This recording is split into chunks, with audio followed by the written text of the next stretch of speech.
In March 1947, Earl Louis Mountbatten and his wife Edwina arrive in New Delhi.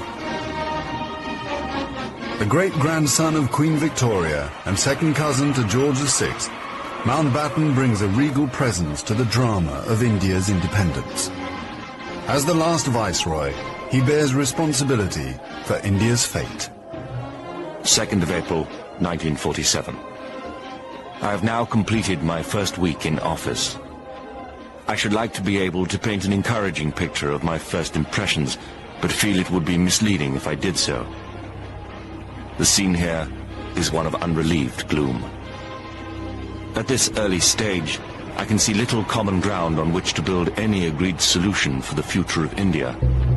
The only conclusion I have been able to come to is that unless I act quickly, I may well find the real beginnings of a civil war on my hands.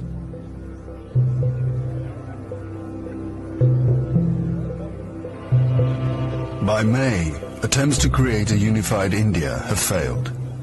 Gandhi retreats from political life. Muhammad Ali Jinnah, leader of the Muslim League, and Jawaharlal Nehru of the Indian National Congress concede to divide India.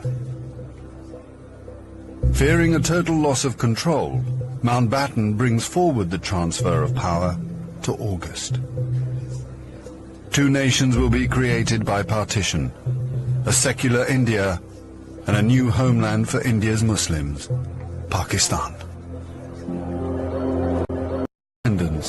Nehru addresses the people of India. Long years ago, we made a tryst with destiny, and now the time comes when we shall redeem our pledge. At the stroke of the midnight hour, when the world sleeps, India will awake to life and freedom.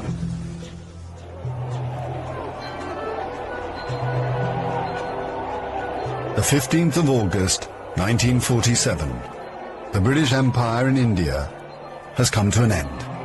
The last viceroy, Louis Mountbatten. The flag raising and the salute were done amid scenes of the most fantastic rejoicing. And as the flag broke, a brilliant rainbow appeared in the sky, which was taken by the crowd as a good omen.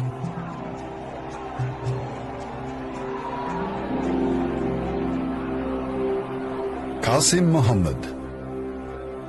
On the 15th of August came freedom. The freedom to burn, loot and murder. While Delhi and Karachi were celebrating, central Punjab was burning.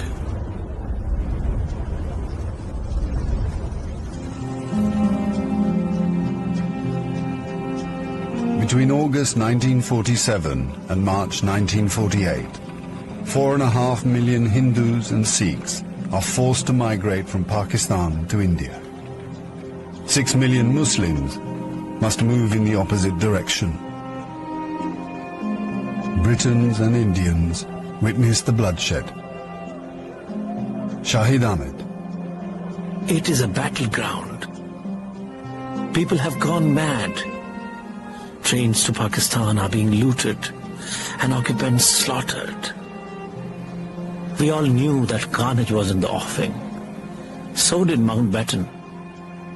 The British Empire, which tried to build India over centuries, can never live down this great tragedy.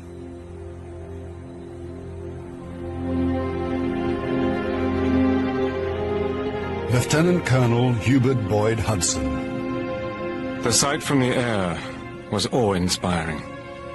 In this chaos, millions of refugees were struggling to get to India or Pakistan. Thousands of others were doing their best to prevent them, murdering them by the hundred. But death is nothing.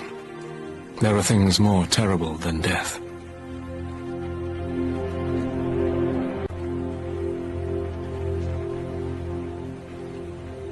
$10 million people are displaced in the partition of India. 1 million are dead.